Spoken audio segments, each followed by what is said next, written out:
buenas noches. Sobre la reelección del presidente Hugo Chávez en Venezuela sigue corriendo mucha tinta y no paran los análisis sobre las implicaciones de un cuarto mandato de Chávez en Venezuela, lo mismo que sobre los retos que se le plantean a la oposición, que ha logrado un volumen de votos histórico e inédito en el país. También estamos pendientes de las implicaciones de las últimas movidas del presidente, como la designación del canciller Maduro como su vicepresidente, la designación del que fuera el vicepresidente Elías Agua como el que va a competir con Enrique Capriles por la gobernación de Miranda, y los retos que le plantea al mismo Chávez su propia herencia, que es un país con problemas, entre otros, como el de la seguridad. Para analizar todo este nuevo panorama que no está totalmente despejado, entre otras razones porque el verdadero estado de salud del presidente es un secreto de Estado, tal vez el mejor guardado, vamos a traer a tema de discusión en las claves Venezuela. Y para eso hemos invitado, al lado de Antonio Caballero, que siempre me acompaña en la conducción del debate, al historiador Medófilo Medina, especialista en la Venezuela de Chávez y autor de numerosos ensayos sobre conflicto y procesos de paz.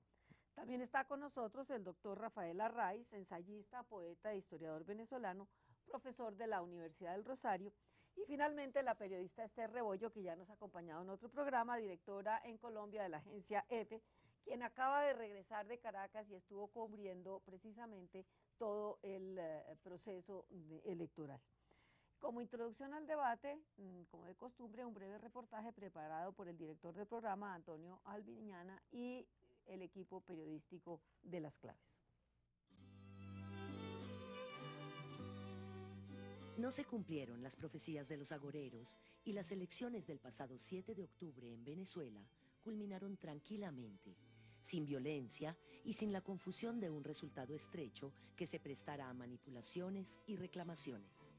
Con una participación del 81%, insólita en el panorama americano y más propia de las democracias del norte de Europa, Hugo Chávez fue elegido para un tercer mandato por más de 8 millones de votos, mientras el candidato de la Mesa de Unidad Democrática, Enrique Capriles, obtenía un resultado histórico de 6,5 millones de votos, nunca antes alcanzado por la oposición en Venezuela.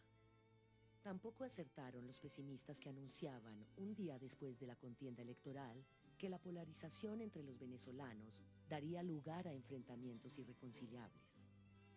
El presidente tendió la mano a Capriles, animándole a formar una oposición sólida, y este felicitó al presidente por su victoria en las urnas. Pero la incertidumbre que supone la enfermedad incurable de Chávez y la fortaleza de la campaña opositora, con un prometedor candidato como Capriles, dan a las presidenciales venezolanas un significado especial.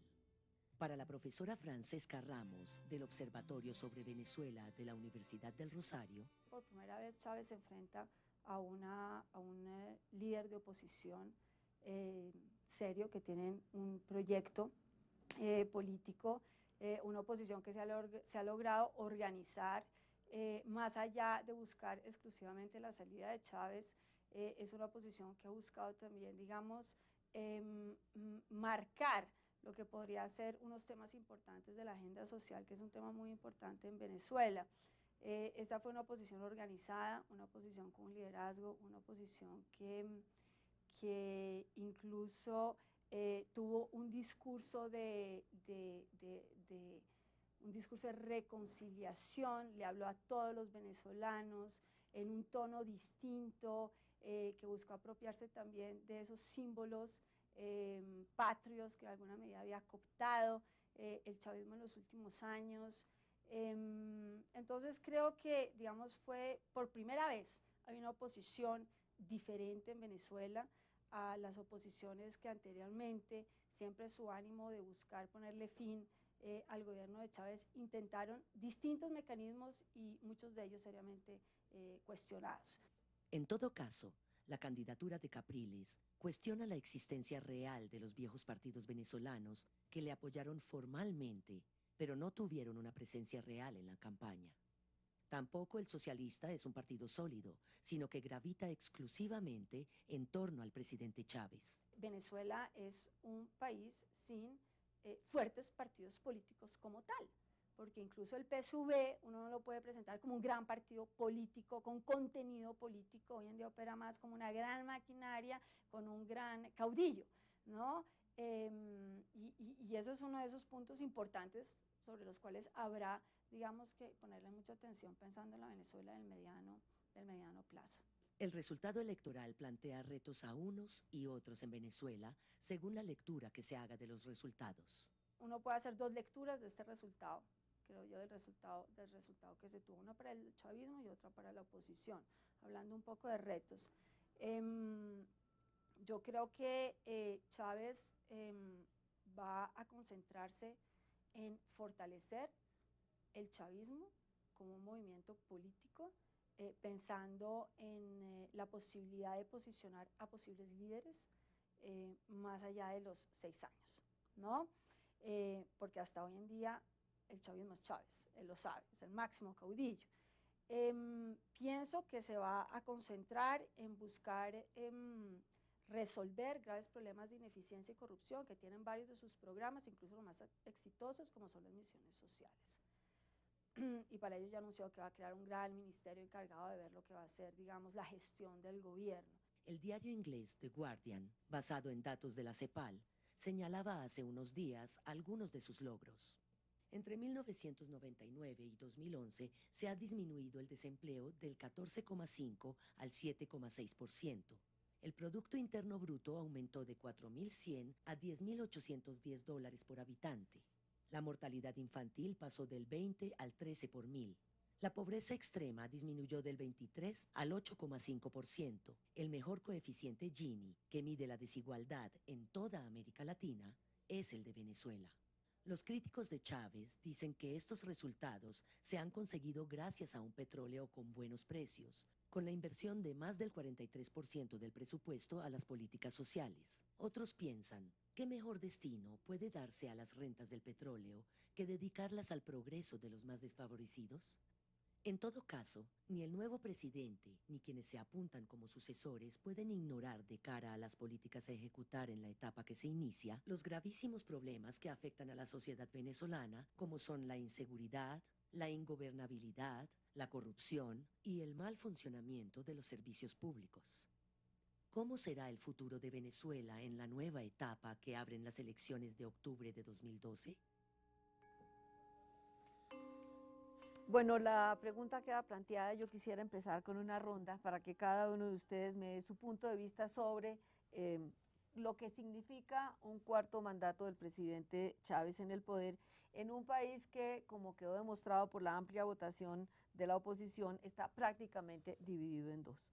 Y quisiera empezar por Esther, la directora de la agencia EFE, que vivió en vivo y en directo las elecciones en los últimos días, para que nos dé como su visión, usted qué vio, qué ve, cómo analiza el panorama que se le abre a Venezuela con este cuarto mandato del presidente Chávez. Bueno, en primer lugar, 6 años más en el gobierno Chávez acumula un total de 20 años, ¿no? Yo creo que ese es un dato definitivo para pensar en el alcance, ¿no?, de lo que ha supuesto finalmente el chavismo o lo que va a suponer el chavismo en Venezuela. Yo creo que estas elecciones, lo hemos visto en el vídeo, tienen dos lecturas muy claras. La primera lectura es que hay una victoria de Chávez, nadie puede discutir, yo creo, y lo puedo decir de acuerdo a la experiencia que he tenido en este proceso electoral. Se trata de un proceso limpio, transparente. Los venezolanos votaron mayoritariamente por Chávez y eso yo creo que no hay ninguna discusión al respecto. Y ese voto pues viene fundamentalmente de todos estos datos que hemos escuchado ahora mismo en este vídeo, que hemos visto ahora en el programa, una reducción importante de la pobreza, unos índices de desigualdad que se han reducido durante todos estos años. Ha habido resultados sociales, los venezolanos votan porque siguen creyendo en esos resultados sociales y de hecho se sienten beneficiados de ello. Yo creo que esa victoria chavista es indiscutible. Siempre sentí que Chávez iba a volver a ganar, yo creo que se levantaron muchas voces diciendo que Capriles la tenía esta vez en su mano, pero no fue así. Y yo creo que Capriles lo supo rápidamente. Capriles es consciente de que ese proceso fue también limpio y transparente, y por eso tuvo un gesto muy caballero, muy gentil. Yo creo que Capriles actuó, fue un líder político de primera categoría al reaccionar de la manera que lo hizo, ¿no?, cuando conoció los resultados. La segunda lectura, yo lo digo con palabras en mayúsculas, o sea, ha nacido un líder en Venezuela, nadie puede discutir la presencia. Capriles ha hecho una campaña fantástica. Yo creo que Capriles ha sido una sorpresa, porque si bien ya se le conocía desde el punto de vista político en Miranda por la gestión que hizo como gobernador, o que ha estado haciendo en los últimos años, es un hombre joven, tiene 40 años.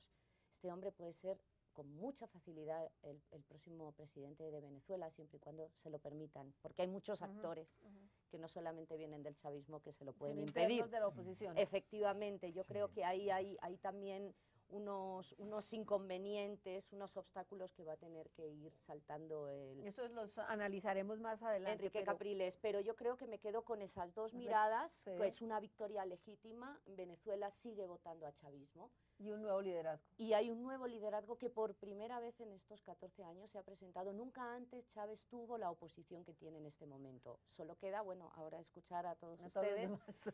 Doctora Raiz. Bueno, yo señalaría, para complementar lo que se ha dicho, que el crecimiento de la oposición fue muy grande, fue un crecimiento del 50% en relación con las elecciones del 2006.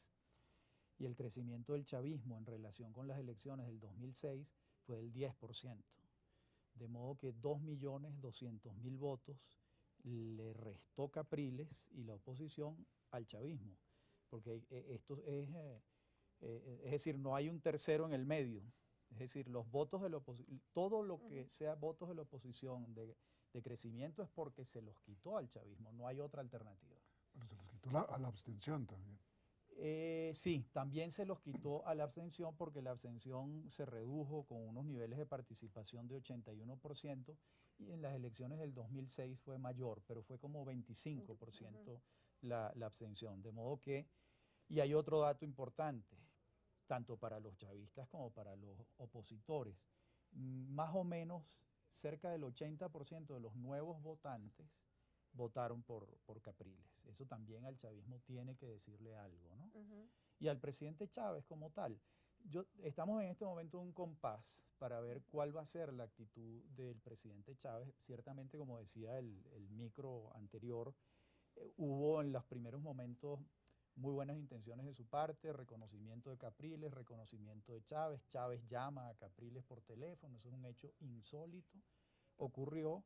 Y ahora estamos esperando un gesto importante por parte del gobierno, y lo que se espera, y pareciera que eso pudiera ocurrir, es una amnistía general a los presos políticos, a los exiliados, etc. Eso, hay indicios de que eso pueda ocurrir, que sería un gesto de reconciliación nacional importante, ¿no?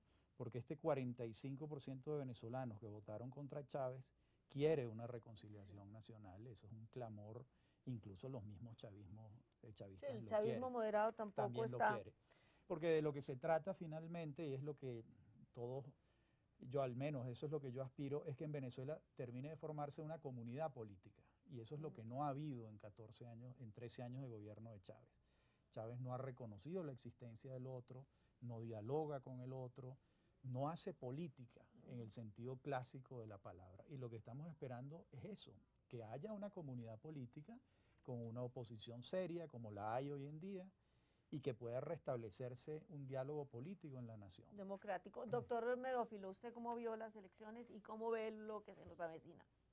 En primer lugar, después de 14 años, veo que hay un sistema político consolidado, si se mira al gobierno y si se mira a la oposición. Ese tiempo cuando la oposición jugó al golpe de Estado, cuando la oposición jugó a la huelga insurreccional de PDVSA, finales de 2003, comienzos de finales de 2002, 2003, ese tiempo cuando la oposición jugó al boicot, ese tiempo pasó. Y eso naturalmente es expresión de la salud del sistema político. Por otro lado, en las circunstancias de una campaña electoral en que difícilmente en el mundo se ve el volumen de las muchedumbres políticas que salieron y que se haya librado de fenómenos de violencia, es cierto, hubo en algún momento un episodio, pero cuando ve uno todos esos millones de gente en las calles, uno quiere mirar en conjunto al país vecino con optimismo y hay razones para abrigar ese optimismo.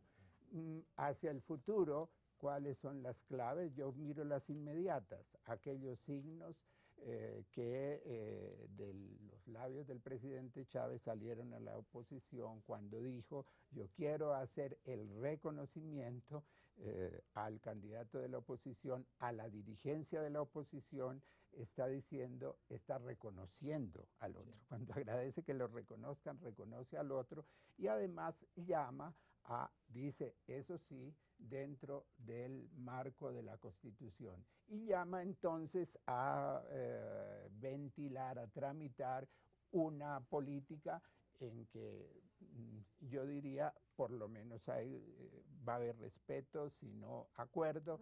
Yo ubicaría, como se ha hablado del chavismo radical y el moderado, yo ubicaría a Chávez justamente en ese chavismo mucho más dispuesto al reconocimiento. Bien. Antonio. Sí, mejor Filomena habla de la salud del sistema político venezolano y sin duda pues este reconocimiento que vino después de la victoria, ¿no? Porque durante toda la campaña electoral Chávez no había reconocido para nada la existencia, ni siquiera mencionaba el apellido de su contendor, llamaba el Majunche, ¿no? Sí, sí. Y además de muchísimos otros insultos. Sí. Eso evidentemente pues marca un cambio de tono en el discurso de Chávez.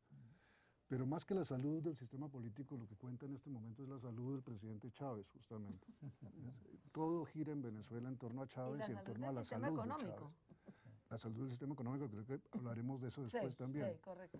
Pero lo que abre y a la vez cierra todas las posibilidades es el estado de salud de Chávez. No lo conocemos, no lo conoce nadie, lo conoce él y sus médicos cubanos, supongo. Pero entonces todo eso es lo que cierra o abre las posibilidades hacia el futuro. Es decir, si Chávez vive más de 3 años, su vicepresidente completará su periodo, pero si muere antes, y eso no se sabe, efectivamente se sabe que tiene una enfermedad muy grave, si muere antes habría que hacer elecciones nuevamente. Sí. Y unas elecciones, ¿cuánto puede aguantar la oposición consolidada como está en este momento o como estuvo en el momento de las elecciones, o es que la oposición puede disolverse también? Yo pienso que va a depender de los resultados de las elecciones regionales del 16 de diciembre y de abril. Y ahí, digamos, permítame, les meto una cuña. Para las elecciones de diciembre se plantea un nuevo duelo y está, digamos, encarnado en el anterior vicepresidente Elías Agua enfrentado a Capriles. Sí. ¿Cómo analizan ese nuevo duelo en las regionales chavismo-oposición?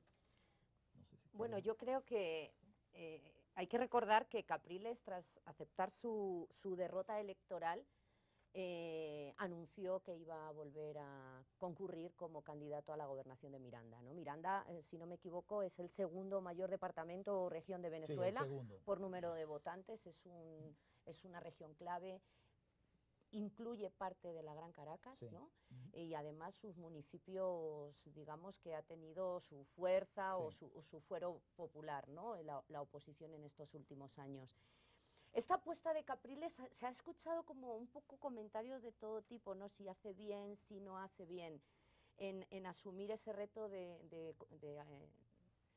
ir a por la gobernación de Miranda en este momento. ¿Qué debería hacer Capriles?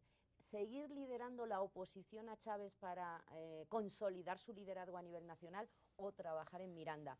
Yo creo que no está mal que vuelva otra vez a trabajar por Miranda, porque Miranda va a ser un pequeño laboratorio, ¿no? Yo creo Esa que es la pregunta. yo creo que desde Miranda él va a proyectar la nación de cara a hacer política y al mismo tiempo va a preservar la oposición, porque si no me equivoco estamos solamente con 2 estados en Venezuela en manos de la oposición, ¿no? 6. Bueno, desde el punto de vista político sí, pero si contamos en votos, digamos que hay de los 24 estados, fueron 22 en los que ganó Chávez. en los que ganó Ganó Chávez. Pero en la actualidad hay 6 estados manejados por la oposición. ¿Y qué pasaría en diciembre? De pronto, pues no sé, ese es el duelo, como Esa es- muy bien esa es- dice esa María es Elvira, la pregunta. porque ¿qué ocurriría? Que tal cual se defina el nuevo mapa político en Venezuela, pues va a haber oportunidad de que esa oposición se fortalezca o no se fortalezca. Esa es la respuesta. Es decir, en la medida en que la oposición conserve y alcance nuevas gobernaciones y después nuevas alcaldías, porque son 330 alcaldías, en esa medida la oposición va a tener oxígeno, porque recordemos que la empresa privada en Venezuela está reducida a su mínima expresión. Entonces, ¿cuáles son las fuentes De financiación de de la los partidos oposición. políticos? Solamente las circunscripciones que alcance. Porque entre las muchísimas dificultades que tiene la oposición en Venezuela para hacer política, están esas, ¿no? Doctor Medófilo, ¿cómo ve ese duelo, como lo hemos planteado, oposición, chavismo, ya en las regiones, ya más localizado, menos nacional y cuando ya Chávez no va a ser el candidato? Sí, Miranda es un test interesante.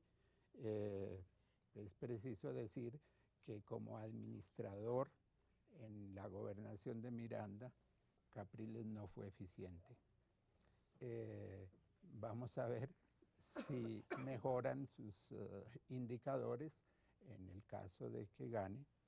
Por otro lado, me parece también interesante en que estos cuadros del chavismo, que en este tiempo un tanto de retraimiento muy relativo de Chávez, pues han aparecido en escena política Elías Jagua, Ramírez de PDVSA, que ha tenido figuración, Nicolás Maduro, el que dirigió la campaña presidencial de Chávez, Jorge Rodríguez, que a mí me parece un líder muy interesante y muy eficiente en materia de administración en Caracas. Pues allí también estaremos mirando cuál es el desempeño de Elías Jagua, esta dirigencia que ha tenido alguna figuración que en modo alguno contrasta el liderazgo carismático de Chávez, pero que comienza a mostrarse. Pasa todo eso por el test de Miranda. ¿Y usted ve en la designación del canciller Maduro como una especie de unción de Chávez como su delfín, sobre la base de que esa sería como la manera de empezar a prolongar el chavismo más allá de su propia figura? Sí, se puede interpretar de esa manera, pero hay algo, un fenómeno que debe llamar más la atención, es que el chavismo de base no tiene particular inclinación por ninguna de estas figuras que he mencionado, es decir, como que le fuera indiferente. Entonces, hablando del futuro inmediato, es un reto, es decir, estas figuras del PSUV tienen que foguearse independientemente de la salud del Chávez, presidente Chávez. Y, por supuesto, incorporando esa variable, tienen que ganarse su propio espacio y habrá que ver en qué medida el presidente Chávez contribuye a eso. Yo creo que me llamaba mucho la atención en el balcón del pueblo, como lo llamó Chávez después del golpe de Estado, quienes comparecieron allí, ¿no? Muy escogidos, estaba el vicepresidente Elías Jagua, estaba Jorge Rodríguez, estaba alguien que es más simbólico hoy por hoy, que es Rangel. Esos eran el séquito de Chávez. Su guardia pretoriana. Sí, yo creo que hay conciencia de que estas figuras deben ponerse más sistemáticamente en observación. Y de hecho yo creo, perdona, que esta designación de algunos de ellos como candidatos a gobernaciones es definitivo, ¿no? O sea, el hecho de que Elías Jagua vaya a ser el contrincante de Enrique Capriles en el departamento de Miranda va a poner a jugar a 2 pesos pesados de la política, ¿no?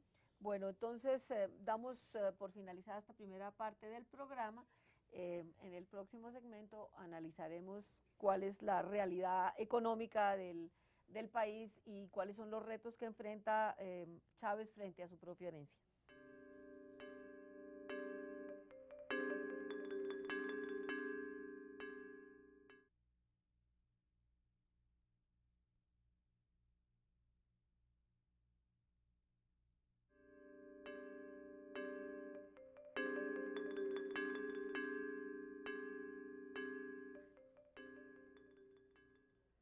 Como dijimos hace unos minutos, vamos a enfrentarnos hoy a los retos que enfrenta el presidente Chávez, que tiene su propia herencia.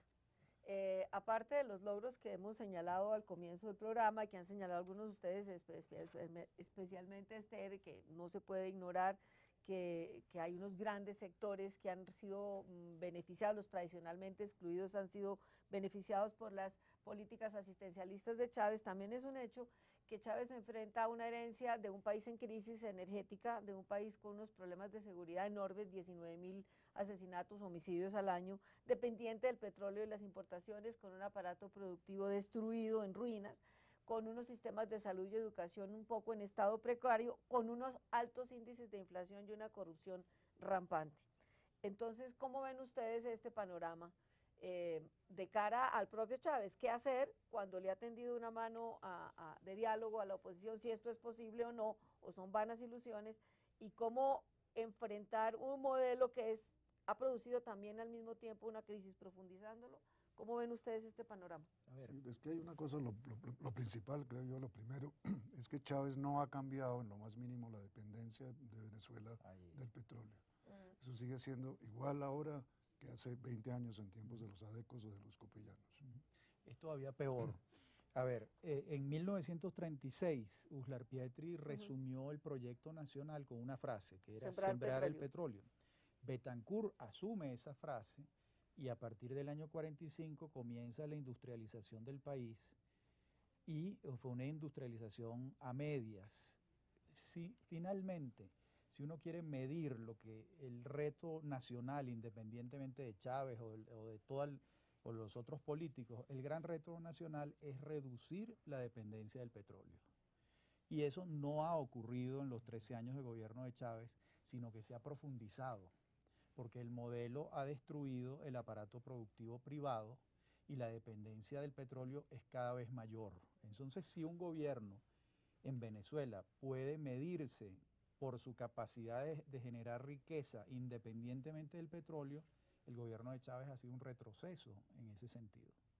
De eso, pues a mi juicio eso está bastante claro, porque Chávez, para poder reducir la dependencia del petróleo, tiene que haber una empresa privada, una industria privada y pública y mixta, poderosa, vigorosa, y eso no ha ocurrido en Venezuela, sino todo lo contrario. Doctor Medófilo. A mí me sorprende mucho que se adopta un sentido común, entendiéndolo como Bourdieu lo hace, que es una especie de axioma con el cual se argumenta, pero sobre el cual no se argumenta. Y yo quiero hacer referencia a ese sentido común, que es, está el petróleo, quien tiene todos esos recursos haría lo que Chávez ha hecho y más. Segundo, la economía venezolana está en ruinas. En primer lugar, el petróleo no es una cosa como hay estaciones de lluvia y de secano. Se comporta en relación con políticas.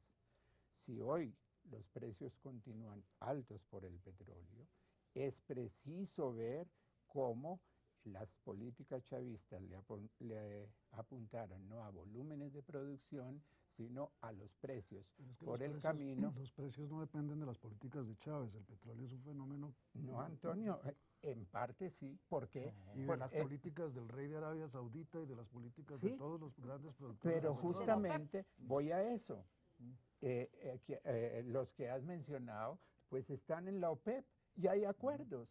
Y la OPEP, a diferencia de este credo irrebatible que era que los países productores de materias primas no se podían cartelizar y Venezuela, que fue el fundador de OPEP, la dejó caer, Chávez hace en el 2000 la segunda cumbre de OPEP, que controla el 32.5% de la oferta, pero que tiene una influencia asimétrica mucho mayor que lo que produce. Y eso afectó a los precios. Además, además en el petróleo, cuando en 1998, antes de la subida de Chávez, ¿quién hablaba de la faja oriental?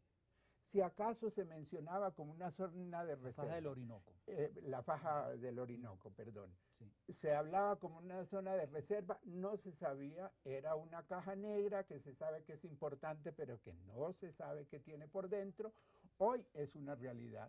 Entonces, yo escuchaba, porque ya estabas trabajando en una historia comparada de Colombia y Venezuela, se hablaba que la faja del Orinoco era rica en bitúmenes, pero no en petróleo. Y hoy la ampliación de las reservas certificadas de petróleo corren por cuenta de esa faja, y eso ha sido en función de políticas del chavismo, en función de políticas de PDVSA. Allí, en la faja del Orinoco, están todas las transnacionales, pero también están ANSA de Argentina, va a entrar Perú, empresas más pequeñas. Y, por supuesto, el control del paquete por parte de PDVSA. Así que no, desde ese punto de vista, no es que el petróleo se resuelve automáticamente solo y que no depende de políticas. ¿Por qué los precios estaban a 8 dólares el barril en el 98? A ver, bueno, es demasiado entusiasmo de parte del profesor Medófilo atribuirle a Chávez, ¿verdad?, el crecimiento del precio del petróleo. Cifras. Arabia Saudita produce 10 millones de barriles diarios. Venezuela produce a duras penas 2.600.000. Rusia produce ya hoy en día casi que más de 10 millones de barriles diarios. Entonces, ¿por qué un país productor de petróleo ya pequeño, porque se ha reducido durante el gobierno de Chávez, va a influir de esa manera en los precios del petróleo? De modo que eso es exagerado. Lo otro que usted dice, que el gobierno de Chávez ha apostado a los precios y no a la producción. Ojalá fuese eso. Es que no han podido aumentar la producción. No pueden aumentar la producción porque la renta petrolera se reparte a través de las misiones y no queda recursos para inversión. Le doy una cifra. El año pasado en PDVSA entraron 124.000 millones de dólares. En Ecopetrol entraron 30.000 millones de dólares. De esos 30.000 millones de dólares de Ecopetrol, 8.000 fueron reportados como ganancia. ¿Cuánto reportó PDVSA de 124.000 millones de dólares como ganancia? 4.000. No hay recursos para inversión.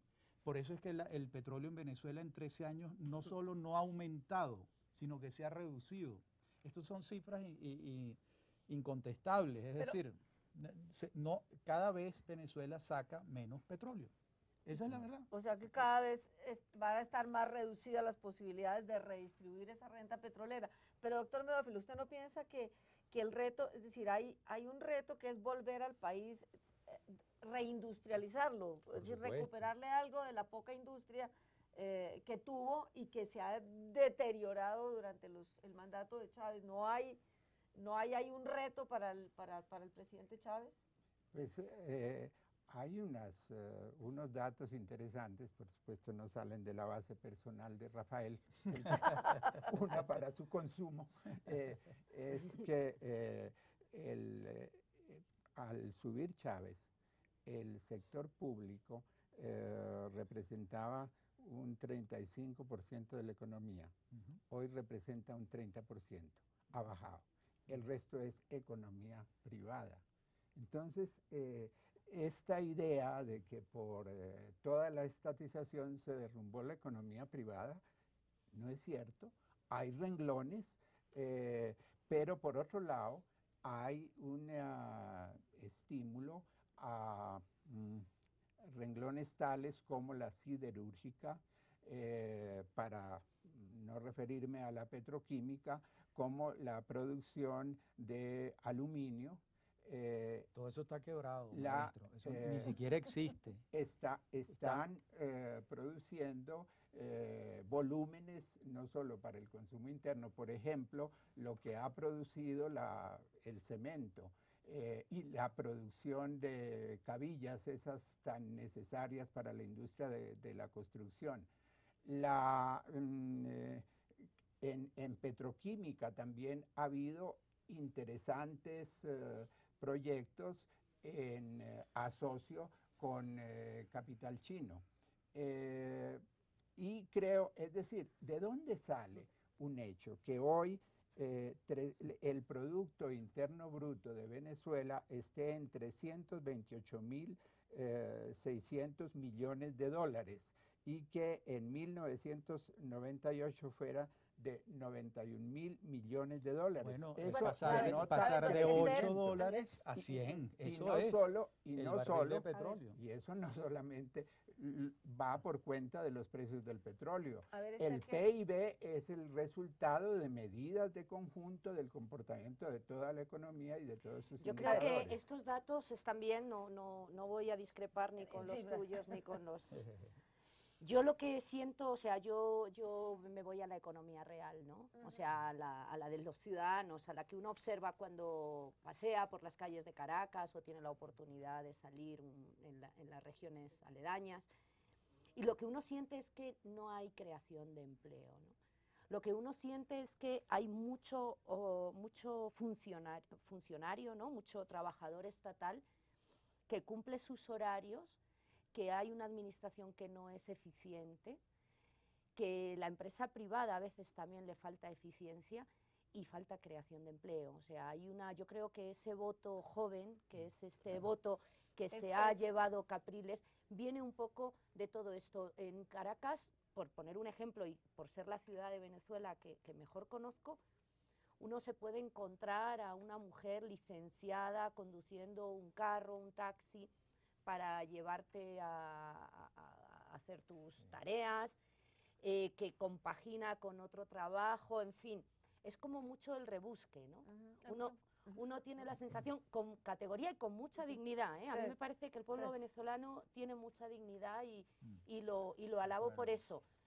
Pero me parece que falta la creación de empleo. Ha habido una enorme creación de empleo desde el punto de vista oficial, es decir, del funcionariato público. Inclusive en PDVSA ha triplicado su plantilla de trabajadores en estos últimos años. Y no necesariamente pero a eso también me refería, o sea que sí, hay mucho funcionario, mucho trabajador estatal que cumplen horarios rígidos y pero que hay sin poco embargo, emprendimiento. pero por ejemplo no hay emprendimiento, no hay iniciativas que puedan abrir oportunidades a los jóvenes, la investigación dónde se quedó, no sé, hay cuestiones que a uno le cuesta entenderlas un poco.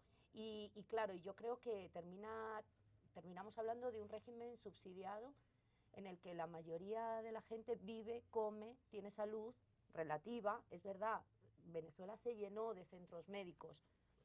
A cambio un poco se desalojaron algunos hospitales centrales, o sea que no se invirtió en salud, sino que se desviaron los recursos. Yo creo que ese es como uno de los errores, ¿no? Que puede llegar a que esta economía real de la que yo hablo, no de esas grandes cifras del petróleo que yo no me las sé también, yo tampoco. pues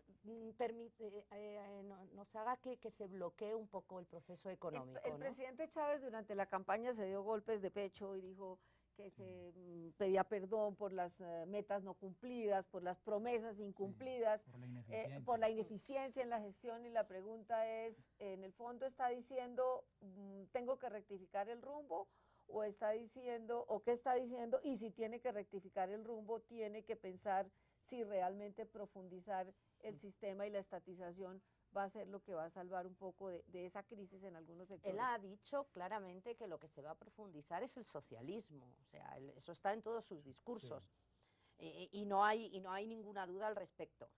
Ahora, esa profundización del socialismo le va a tocar ponerla en marcha o aplicarla ya con una coyuntura política diferente, distinta, en la que a lo mejor, bueno, pues va a haber una oposición que le va a cuestionar y sobre todo va a haber un electorado creciente que puede estar más de acuerdo con otras posiciones, tanto económicas como sociales. Yo creo que hay un tema clave en Venezuela que es el asunto de la seguridad. Ujú. Claro. El asunto de la seguridad, cuando uno habla con los venezolanos, con los caraqueños, es una sociedad sumida en el miedo. Y eso es muy triste. La verdad que uno ve que es un país grandioso, con recursos, con una gran proyección de futuro, pero la gente ¿Qué ha está fallado en materia acobardada, de seguridad? tiene miedo. Dice digamos, el índice de secuestros es hoy mayor que el que tiene México. Son como 3.5 secuestros por 100.000 habitantes frente a 1.x de México. Es un país que está en unas cifras altísimas de criminalidad. ¿Usted cómo ve que puede salir si no se reconoce que ese es un problema? Si han fracasado muchos planes de convivencia que los anuncian, pero no hay impunidad.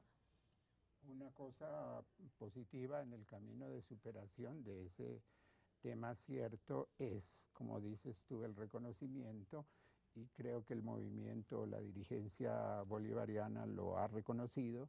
Se ve en medidas. Primero, habría que situar las cifras de inseguridad.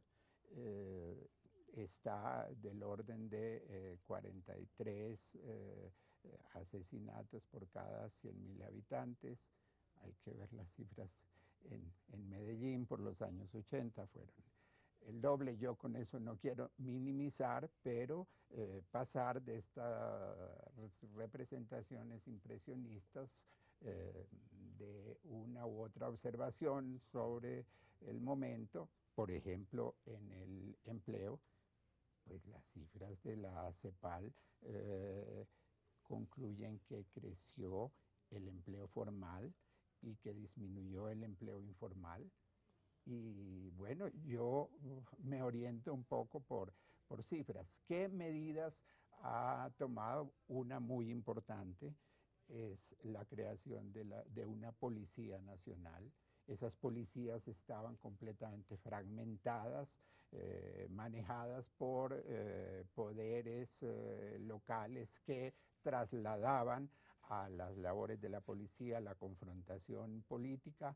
Ha creado un ministerio para la seguridad y el problema de las cárceles. Pero al mismo tiempo ha armado a los civiles, y al mismo tiempo dicen algunas cifras que hay como 12 millones de armas en manos de la población civil. Es decir, ahí hay un potencial de criminalidad, de inseguridad muy grande. Y una cosa más, es una policía en la que confía el pueblo. ¿En la que qué? Confía el pueblo. Uno siente que la gente tiene miedo a la policía. Sí, claro. La policía. Entonces, eso es un aspecto muy delicado, porque uno puede crear cuerpos de seguridad, de protección ciudadana, pero la ciudadanía no se siente en absoluto protegida por esos cuerpos de seguridad porque les inspiran terror. Y estos son, insisto, percepciones que uno observa cuando recorre la calle de la ciudad de Caracas o de cualquier otra región. Y eso es bien complicado, porque tienes razón. En algunas cifras, las cifras que da la CEPAL son, y yo he sido la que he sacado digamos, el tema, he puesto sobre la mesa el tema de la falta de creación de empleo. Pero también es verdad, y tienes razón, que la CEPAL reconoce que ha, digamos, legalizado una cantidad de empleo. Entonces, al final lo que surge en Venezuela es una contradicción gigante. Y es una gran contradicción en el sentido de que hay cifras que nos están demostrando todos esos valores y todos esos avances en creación de empleo, o digamos, o en legalización de empleo más que en creación de empleo, ¿no? Que pasa de ilegal a trabajo legal, y eso está perfecto, y yo creo que es uno de los reconocimientos al gobierno chavista. Creación de fuerzas de seguridad para proteger a la población y tal, pero luego, ¿cómo eso se traduce en la vida diaria de los venezolanos?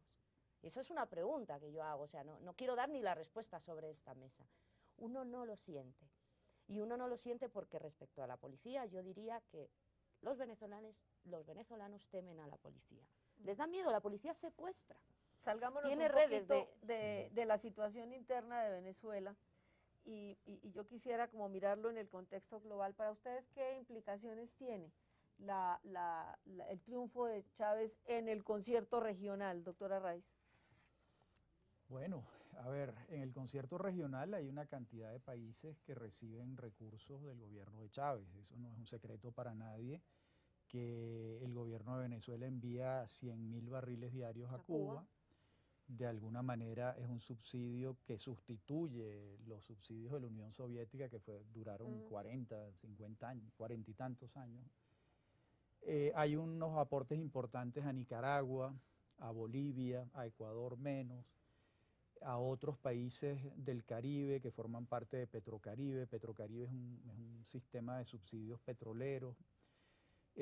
Bueno, esas políticas continuarán, digamos, con el gobierno, con el nuevo gobierno de Chávez, de modo que ahí no hay mayores modificaciones, salvo que el nuevo gobierno de Chávez no logre incrementar la producción petrolera y que se mantenga la producción petrolera en estos niveles y que se reduzca el precio del petróleo. Entonces esos subsidios dejarán de funcionar y quizás la simpatía política del presidente Chávez disminuya porque realmente ha sido una política petrolera fundada en los recursos.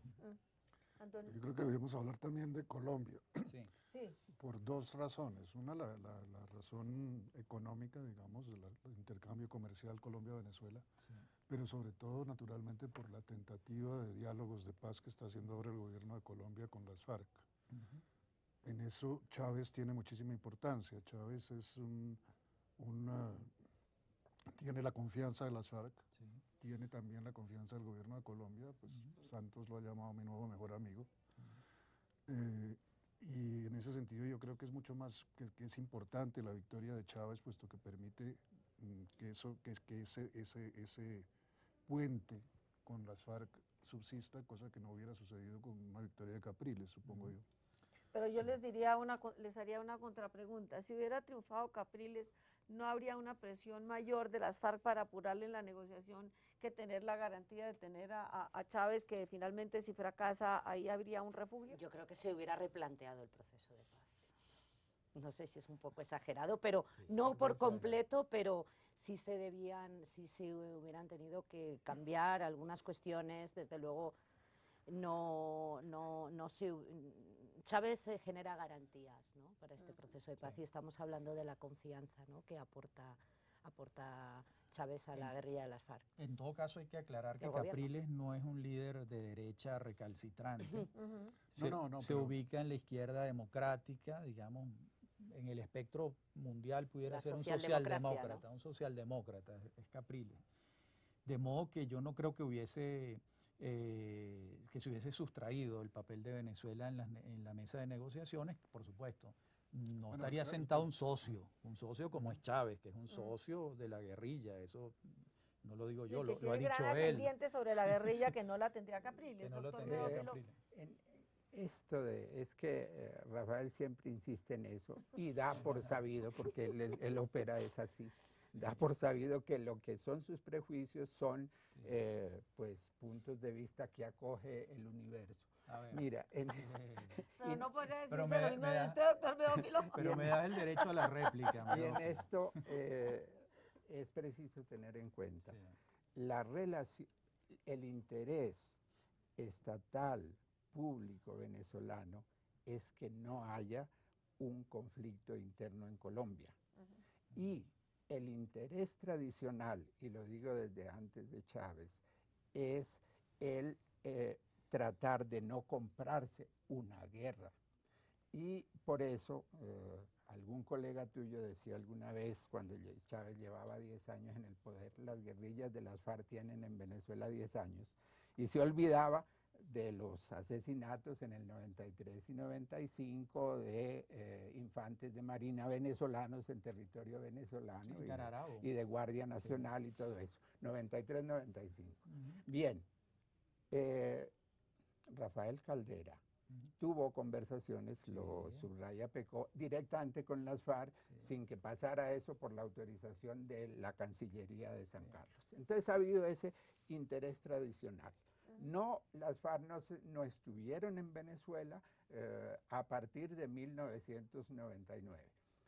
Pero, puestas las cosas ahora, indudablemente Chávez tiene una autoridad política y moral para hablarle a las FARC. Lo ha hecho, por supuesto. y lo comenzó sistemáticamente a hacer desde el 2006. Recuerdo un aló presidente que dijo, Marulanda, allí por donde estés, es hora de que ir a las conversaciones, esto ya no puede continuar.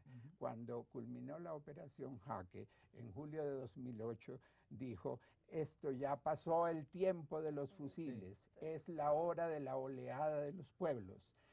Por supuesto, desde el punto de vista de Chávez, la inclinación y el recorderis permanente a las FARC de que deben ir a la conversación es un capital con que cuentan hoy las conversaciones que se inician en Oslo. Por eso creo que sí, para Colombia, para este tema clave de buscar una salida política al conflicto, creo que es positivo el resultado del 7 de octubre. Sí, pero yo insisto en que si hubiera ganado Capriles, tampoco hubiese sido negativo para, para las conversaciones. No creo que hubiese sido negativo. No sucedió. Por supuesto, eso es contrafactual. Es contrafactual. O sea que no, pero entonces, sí hay que señalarlo. Hablando de, digamos, pongamos en el hipotético, hay un escenario hipotético que nadie, es decir, que todo el mundo tiene en la cabeza, que es la posibilidad de que Chávez no llegue hasta el final, hasta el 2019 y que de pronto muera en el curso de unos pocos años. ¿Qué pasa? ¿Qué pasaría entonces? Bueno, ¿qué posibilidades tendría la oposición? ¿O hay un chavismo lo suficientemente sólido? ¿Hay unas estructuras, hay unas bases que permitan pensar en que hay chavismo sin Chávez? Bueno, algunos analistas en estos días han interpretado la designación de Maduro como una señal de sucesión, digamos así. Porque se viene diciendo desde hace mucho tiempo que Maduro no solo es el personaje de mayor confianza por parte de Chávez, sino de los Castro también, que en la política venezolana los Castro son un factor muy importante. Sí, pero tampoco van a durar tanto los Castro. Así es, pero se puede ver en la designación de Maduro una señal de sucesión. O sea, escogió a Maduro, no escogió a José Vicente Rangel, sacó a Jagua. Sacó a Jagua, que es más radical que Maduro. Pero eso le pregunto al doctor Medófilo, que lo manera. había señalado, dice, hay unas nuevas figuras que se tienen que ganar su espacio, porque son muy distintas, no tienen ese carisma que tiene, ni ejercen el liderazgo que ejerce Chávez. Entonces le hago la pregunta, ¿un Maduro es la figura, o hay chavismo sin Chávez? ¿Hay posibilidades de sobrevivir el chavismo sin un Chávez, o con un Maduro a la cabeza, el Rodríguez, el Jagua, etcétera, etcétera? ¿O usted cree que eso, muerto Chávez, el chavismo se difumina? Creo que hay chavismo sin Chávez, pero asumir que en un régimen político donde el liderazgo carismático ha tenido tanto juego, pues es un problema importante. De marca mayor. Veo yo que hay pasos importantes y a diferencia de quienes dicen que el PSUV es apenas un aparato para hacer elecciones, cosa que sería ya importante porque los partidos políticos en buena parte son para eso, y existe también un ramificado sistema de lo que el movimiento bolivariano ha llamado el poder popular y más allá de esas figuras de la primera línea está un colchón de dirigentes de base, de dirigentes intermedios que le insuflarían pues vida al chavismo. Doctor Medina, yo he leído la mayor parte de los comentaristas sí dan por hecho que el PSUV no existe prácticamente, sino como maquinaria. Y de todas, es decir, el chavismo no se ha consolidado en 14 años como pudo consolidarse el peronismo en la Argentina en los tiempos de Perón, que fueron mucho más breves. Sin embargo, efectivamente, el peronismo se fortaleció incluso cuando Perón salió de la Argentina y fue al exilio en España. El caso es distinto, Chávez no va a salir de Venezuela al exilio en España, pero es muy posible que muera pronto, es decir, antes de terminar su periodo de 6 años. Queda chavismo, queda un funcionamiento, quedan sindicatos como quedaron en la Argentina, queda un partido, el PSUV, ¿Y qué es el poder popular exactamente? Doctor Medina, breve, porque me están diciendo que se nos acaba el tiempo.